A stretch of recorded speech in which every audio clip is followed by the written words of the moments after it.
So let's talk about where the opportunities are, if they are out there, and you're always looking for those money that's being ignored because, or opportunities that are being ignored because everybody's looking at the crisis, they're looking somewhere else.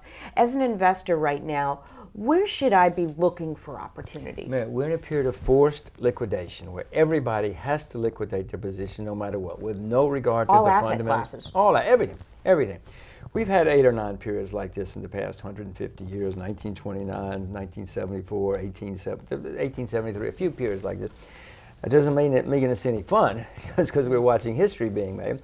But the way you make money coming out of periods like this is you find the things where the fundamentals are unimpaired. And that's what's going to lead this out, and that's where you'll make a lot of money. Now, unfortunately, most things have been impaired. General Motors has been impaired. Bank of America has been impaired. The only thing I know that hasn't been impaired are raw materials, commodities, call them what. This is good for commodities. Farmers cannot even get loans for fertilizer right now. So you're going to have fewer products, fewer real goods coming out of this in the future. Nobody can open a zinc mine anymore. You can't get any money to open a zinc mine. So supplies of everything are going to continue to decline. All those people who got MBAs, they should turn them in and get agricultural degrees, because in the future, it's the farmers, the miners, the lumberjacks, the people who do real things who are going to make money. Finance is going to be a disaster. All of those 29-year-olds driving Maseratis are going to have to learn how to drive taxis, and the smart ones will learn how to drive tractors. Because in the future, the people who are going to have the Maseratis are going to be the farmers, and they'll have these ex-stockbrokers driving their tractors. Agriculture has been a terrible business for 30 years. We have shortages of seeds, fertilizer, tractor tire. We have a very serious shortage of farmers now. You went to school. Nobody you went to school with became a farmer. They became a journalist or a lawyer or a financier. We have a shortage of farmers in the world right now, but that's going to change, Mary. The people who are going to make all the money in the future are going to be in agriculture and real places. And so from an investment point of view, I mean, you are the commodities king, as we like to say, the guru, and this has I'm been a your simple thing. person, Mary. You're a simple man with a simple idea, and it's commodities, right? I mean, it is. So investing in that right now, because yes, I understand everything you're saying, but there is also, with a global slowdown and a recession in the United States, demand does get curbed temporarily. Well, in the business cycle, yes, demand for nearly everything goes down.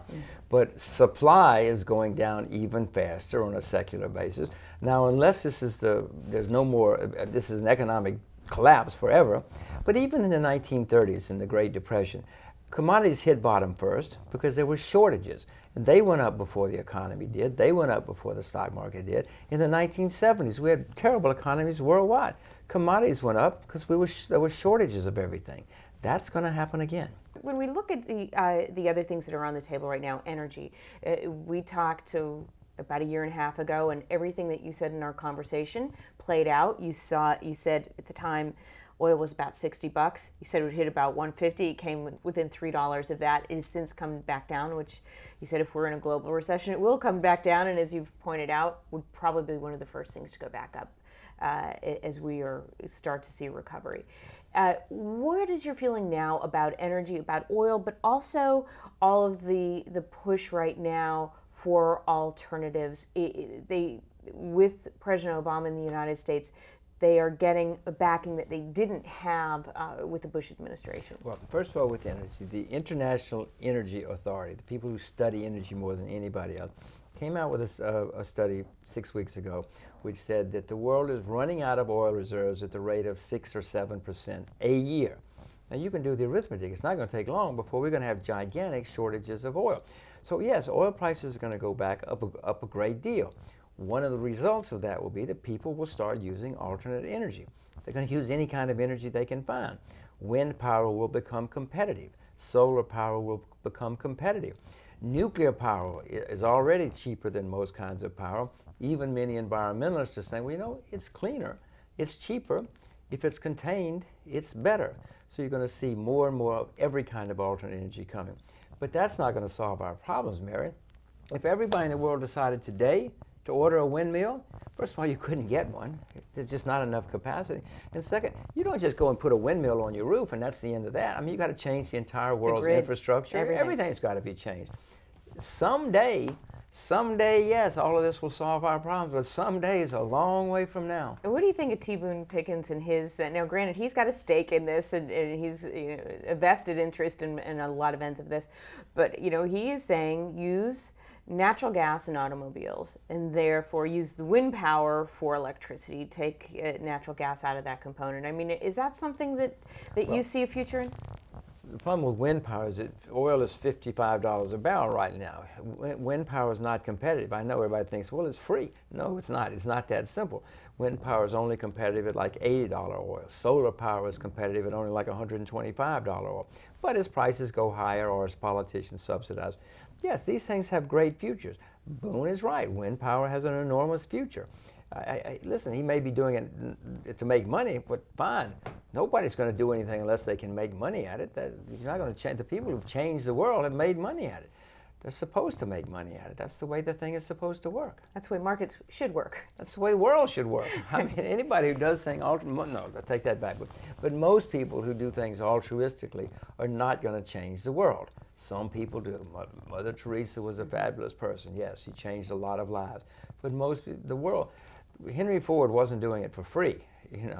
IBM, the people who founded IBM were not doing it for free. They were doing it to make money, and they had enormous impacts on the world. Change takes capital, just like anything else. Right. Well, when we look at the world and how markets are run, you are the bull in China, right? Do I have the name of the book right? Yes.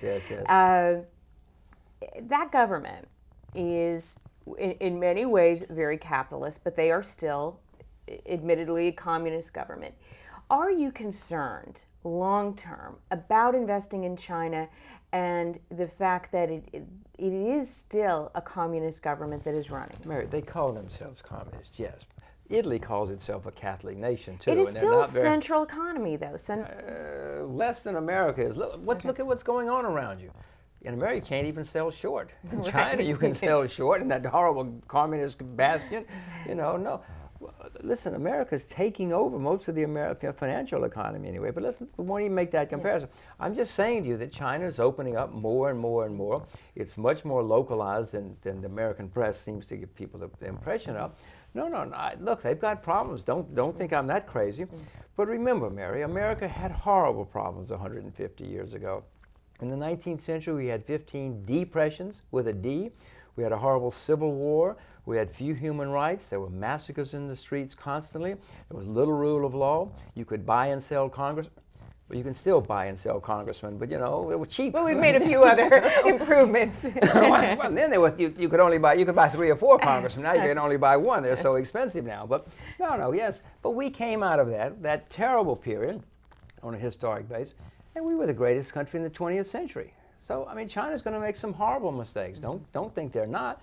But I am more worried about America right now than I am China for the next 30 years. I'm much more worried about America.